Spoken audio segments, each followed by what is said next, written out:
Fennig here with Fennig Equipment. You're tuned into the Talking Shed.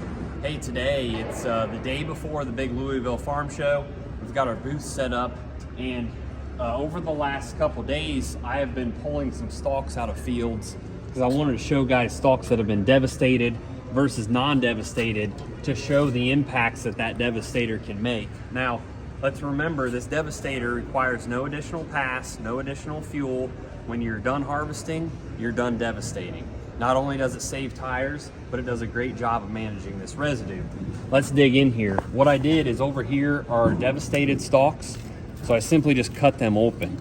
You can look, if you could feel this, you could feel a difference too. Everything in here is wet. You can see the mold and mildew growing. We've got cracks out here on the edge of that shell. And this thing cut in half pretty easily with my knife. I actually probably could have done it by hand. Here's another one where the Devastator kind of broke it in half and ripped the shell off.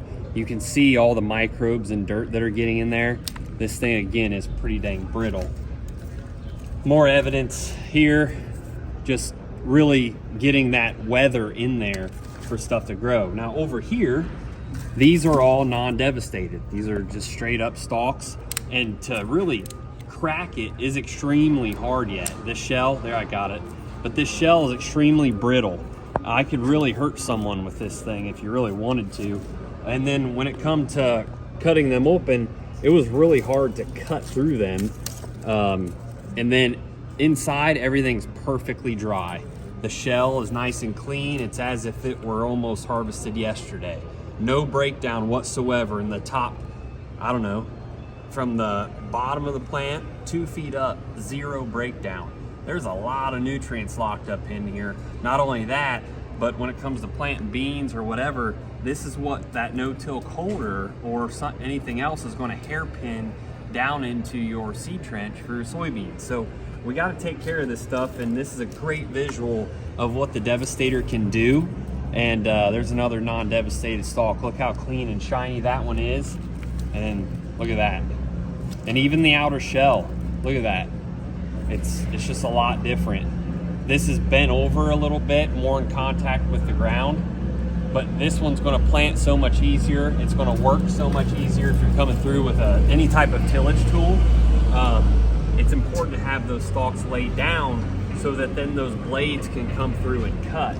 On these, when you're coming through with any type of tillage tool, your blades are running parallel with these, so you just deflect these side to side and you can't really cut them.